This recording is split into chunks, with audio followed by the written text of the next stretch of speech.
All right, double fries, no slaw, a winning episode. Richie, it's been a long time since we were able to do this, but here we are. Were we on that screen the whole time? I'll do it again just in case. Double fries, no slaw, a winning episode.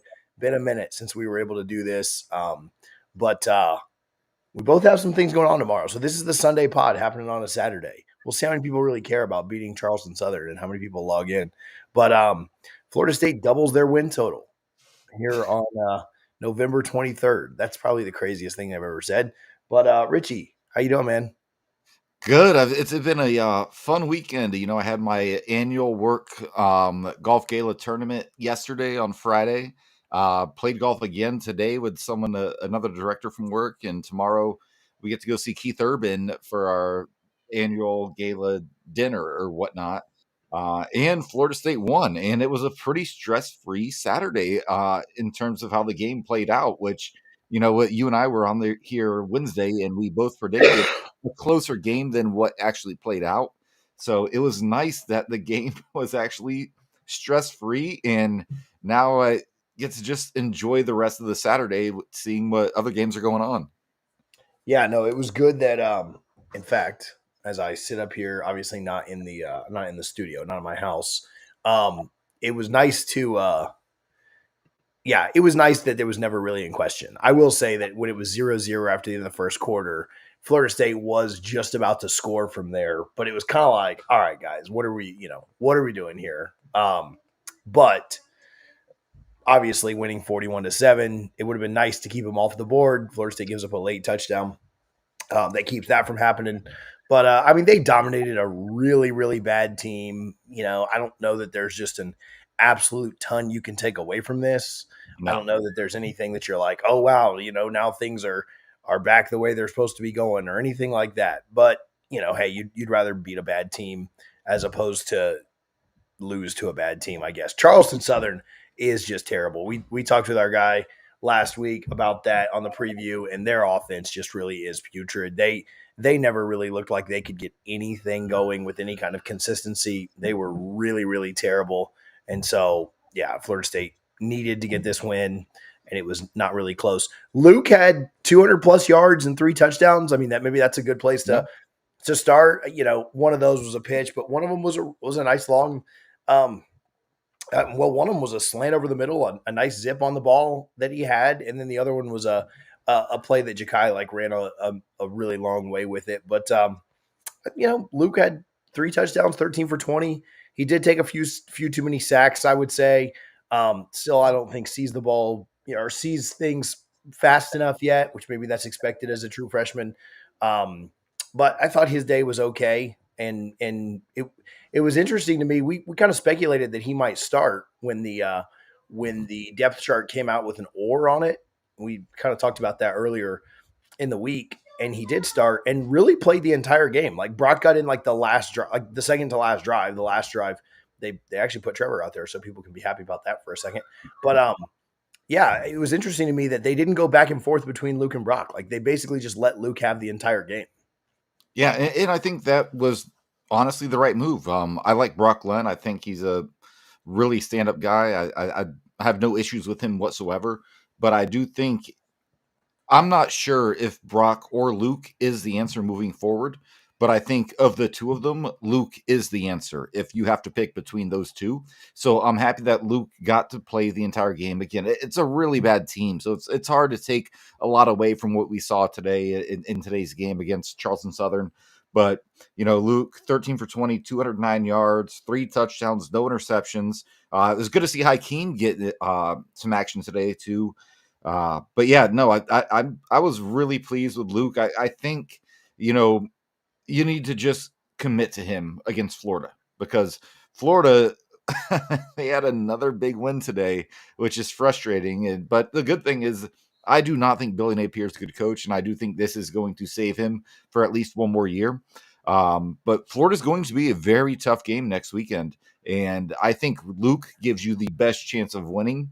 And I don't think you have a chance of winning if you're going back and forth between quarterbacks. You need to pick one and stick with them. And I think Luke is the guy you need to stick with. Yeah, I don't think there is a game next week. I think this actually wrapped up our season. So, yeah, congratulations to the Seminoles for winning the final game of the season. Um, yeah, no, I am. Florida looked really good today against. I mean, Ole Miss kind of imploded. I don't know how much of that you caught, but Ole Miss went for 4th and 1 twice within the 20. You know, if they get either one of those, they probably score a touchdown or two, or if they just kick field goals, they're in pretty good shape. They also missed a field goal within 40 yards. So I don't know. Ole Miss was certainly. I mean, they lost, right? Like, don't you know? Yeah. Florida won the game, but they also kind of imploded and gave the game away. Um, Multiple times. They didn't play super well. But Florida's going to kill us next week. I don't I don't want to even think about that for a minute. Keziah Holmes a couple of touchdowns. I mean, he broke a ton of tackles on that second one. That drive, the right before he scored the touchdown on that second one, I feel like he broke like 6 tackles just in that drive alone, which was pretty impressive. Luke had a nice 21-yard rush. Yeah. Finished 8 for 31, but Luke had a nice rush, and they certainly spread the ball around a ton. I mean, a ton of guys had multiple carries. Luke ran it 8 times. Singleton ran it 4 times. Toafili 6. Cam Davis 9. They got a bunch of guys different looks, and I mean that's fine. You mentioned Hakeem. My voice is going out, but Hakeem I mean not only caught the touchdown, but the one-handed catch when it got tipped was pretty impressive. Our guys like refused to catch the ball all year, and then Hakeem to make a one-handed catch that was absolutely ridiculous. It's just like where's that been all year, I guess. But yeah, I thought again it's hard to take away a ton, but they looked good enough against a really bad opponent. Yeah, and that's all you would hope for in a game like this. Again, I think we're all, as Florida State fans, just counting down the end to the season at this point. Understanding we have a game next weekend and then it's over, and then just seeing what's next moving forward. And I think probably not next Sunday when we do our show when we recap the UF game, but probably within a week we're going to do a deep dive into what is next for Florida State. Who are we looking to bring in? And can Mike Norvell fix this? I don't know if he can, but we'll do a deep dive into that for all the listeners. Really looking forward to that one. But yeah, today it was nice. It felt like it should feel like as a Florida State fan, where you're playing an inferior opponent and you just come out and do exactly what you are supposed to do and dominate them from start to finish. I would have loved to keep them off the scoreboard, get that spiked baseball, but obviously we did not do that. But still, it was nice to see, because I wasn't joking when I said I think I said 31-14. So a 17-point spread. Florida State, TJ, was the spread like 33 and a half? They Yeah, just barely covered it. So so they covered it by half a they point. actually covered the spread half point. Yeah, so it's as frustrating as this season has been. Just enjoy today, guys. It's a win. It's a dominant win. And, we'll talk about Florida on Wednesday night when you guys join us live again. But yeah, it was just nice. A stress-free Saturday. That's what I loved. Yeah, defensively, Sean Murphy played fairly well, had a fumble recovery. Also had a couple tackles, well, tackle and a half for loss. Um, I thought the defensive effort was pretty good. Again, Yeah. an offense that is just completely putrid at the FCS level, so hard to take away a ton from there. Ashlyn Barker had a really nice interception, which I thought was pretty impressive. Kind of a tip drill situation there. I thought that was, there were some guys that made some plays. Again, it's hard to take so much away from a game. But also at the same time, it could have been a lot worse than it was. Hunter says, "Are we back?" I don't know Oh if yeah, we we're are back. back yet, but okay. On the spiked baseball too. Shout out Hunter, and thank you Hunter for the love. Um, but yeah, no, I don't think we're back yet. But Harlan, you can play him a super chat sound. You a recruit and you ain't going to Florida State. Harlan, you What in is you here? doing? Oh, there we go. Richie, give Roback some love real quick while we're doing this. Yeah, shout out Roback, RHOBACK.com, Roback.com. Use promo code DFNS20 for 20% off your first purchase. The best hoodies, polos, joggers, shorts, you name it. They have some of the best performance gear you can find. I'm actually wearing one of the Florida State Roback polos right now. I'm wearing their joggers that I wore to the golf course today because it was beautiful weather in Orlando this morning. Actually in the 40s. But yeah, DFNS20, 20% off your first purchase at roback.com. Honestly, I was a customer well before they decided to come on and partner with us. But the fact that they chose to, I cannot recommend them enough. So please, guys, check them out. Give them a try. I promise you, you will definitely buy from them again. Appreciate Roback for all that they do for us and the support. I brought some of that stuff up here with me to North Georgia. All right, so I've got a hot take, and I don't know what your thoughts are on this, and we won't be on here too much longer, and we'll wrap and go. But I definitely wanted us to get the shutout, but I also don't know how I felt about us getting a spiked baseball for this year. Like, I'm not going to sit here and say that I am glad they scored or I'm glad they didn't get the spiked baseball, but like, I don't know. To me, that feels a little. I don't know. You see what I'm trying to say here? Well, yeah, Fuller doesn't have one, right? I don't know. We have not had a shutout that I'm aware of. Yeah. Okay. Yeah. A couple of games. Like, do you just put that on your mantle when you're finished the season 2-10? You're spiked baseball, like, yeah. Hey, who do you even give it look to? At this. Look what we got.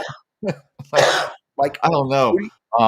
I would have loved it because I just love Chip Baker and the spiked baseball. I think that's a amazing tradition, but I would have loved for him to get that and to see that. But Fuller, I guess he's gone now. What am I even talking about? And you're gonna give it to Randy Shannon, who's getting fired in like a week and a half. Right. Oh my! All right, people talking about Randy Shannon. I'll talk about that real quick. No, I don't expect Randy Shannon to be retained. No. I don't know who's coming up with this or who like is whining about this or is concerned about this, but yeah, no, I don't expect Randy Shannon to be retained in any capacity. Certainly not as Florida State's defensive coordinators. Some good questions in here about who's coached the wide receivers this last week. They looked better with Dugan's gone. Yeah, I think a lot of the coaches, listen, I'm not trying to dance on people's graves, but these people got paid hundreds of thousands, if not millions of dollars to not coach football anymore. So I don't really feel that bad about it. But yeah, I do think the longer that people spent around some of these bad coaches, the worse they end up playing. Now, again, consider the opponent. You'll see what happens next week and see if you want to stand by the take of it was, Dugan's. But yeah, the wide receivers did look better. It would be interesting to see, Richie, not to get too far ahead of ourselves, but again, how much are you going to talk about Charleston Southern? It will be interesting to see, like, Florida's defensive line just looks incredible right now. And I watched a lot of that game today. I worry about our offensive line against them. And I mean, I'll tell you, like, Lagway makes big plays. And he did that against Ole Miss. He did it against LSU. He did it against Georgia. I think he's going to make big plays against us too. I wonder if just getting a couple of things going, and I know the opponent, like if just seeing almost like a free throw, right? Like basketball. It was shout out to our ladies for beating the heck out of Florida last night.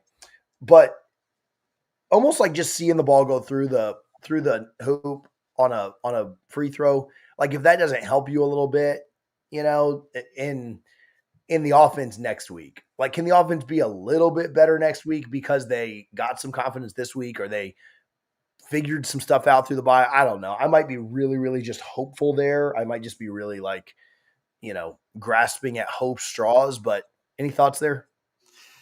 Yeah, no, I think it's imperative that you get off to a good start against Florida. And we'll break this down a lot more Wednesday. We'll have Allie on the show, which, she does a phenomenal job with her podcast and YouTube show about Florida. But yeah, it's going to be imperative that Florida State gets off to a good start.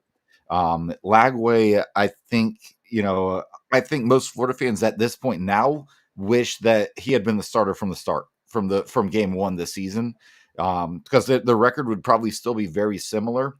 But going into next year, and I don't want to just get caught up in the moment, he's going to be a Heisman candidate.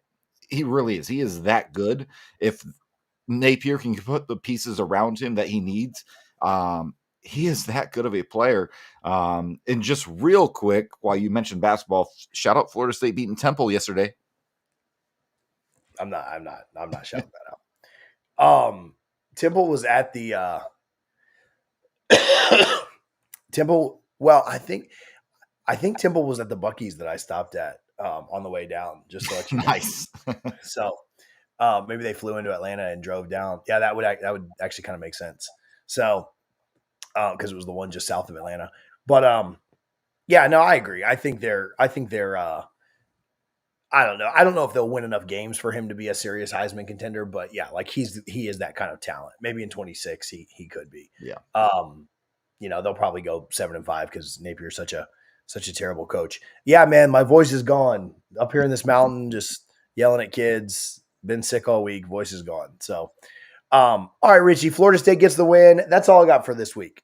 Shout out Guthrie. Shout out Garnet and Gold. Noslaw, Noslaw there at garnetandgold.com. Appreciate you guys for hanging out. Just a quick recap. We're not doing a Sunday show because we've got different plans, different things going on. But appreciate you guys for hanging out. We'll talk to you guys soon. Richie, anything else before we get out of here? Shout out us for us never missing a show in 4+ years now. So shout out to us, DJ.